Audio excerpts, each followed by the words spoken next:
পর্যটকদের নিরাপত্তা নিশ্চিত করতে দিনরাত কাজ করে যাচ্ছে ট্যুরিস্ট পুলিশ।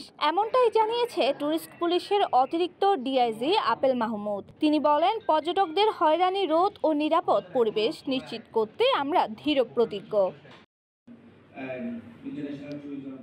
গতকাল দুপুরে ট্যুরিস্ট পুলিশ কক্সবাজার রিজিয়নের উদ্যোগে পর্যটন শিল্পের বিকাশে সাংবাদিকদের করণীয় শীর্ষক এক মতবিনিময় সভায় প্রধান অতিথির বক্তব্যে তিনি একথা বলেন। সভাটি অনুষ্ঠিত হয় চট্টগ্রাম দক্ষিণ জেলা টিভি সাংবাদিক ফোরামের সঙ্গে।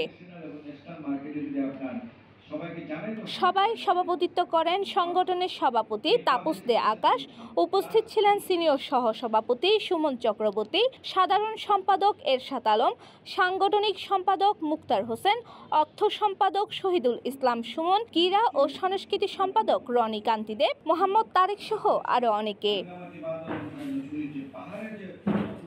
ডিআইজি আপেল মাহমুদ আরো বলেন, বর্তমানে কক্সবাজারে ছিনতাইকারীদের দৌরাত্ম্য নেই বললে চলে। এছাড়া সমুদ্র সৈকতে তৃতীয় লিঙ্গের ব্যক্তিদের মাধ্যমে পর্যটকদের যে হয়রানি হতো তা সম্পূর্ণভাবে বন্ধ ঘোষণা করা হয়েছে।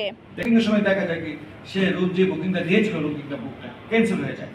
সেই ক্যান্সেল হয়ে যাওয়ার কারণে প্রবলেম, কারণ সে তো একজন তৃতীয় ট্রাভেল এজেন্সি তারা রুম নিয়েছিল, ট্রাভেল এজেন্সি তাকে রুমটা নিতে পারে নাই, তখন সে আরেকজনের কাছে রুম নিয়ে যায়। এই পিক আওয়ারে সে যখন রুম পায় না তখন এখানে সেখানে করি। এটা আমাদের ট্যুরিজমের ক্ষেত্রে এখানে নেকের জন্য সে টাকা দিয়েছে, 3 দিনের সময় যদি মনে করে আমি থাকবো না তখন তাকে টাকাটা ফেরত দেওয়া হয় না। এটাও আমাদের যে ট্যুরিজমের একটা নেগেটিভ। আমি টাকা দিলাম, আমি থাকবো না, আমার মা মারা গেছে বা বাবা মারা গেছে, চলে যেতে হবে, তখন সে ব্যাক করতে পারে। রনি কান্তি দেবের তথ্যচিত্রে মমি ভট্টাচার্য, সিটিজেন নিউজ, চট্টগ্রাম।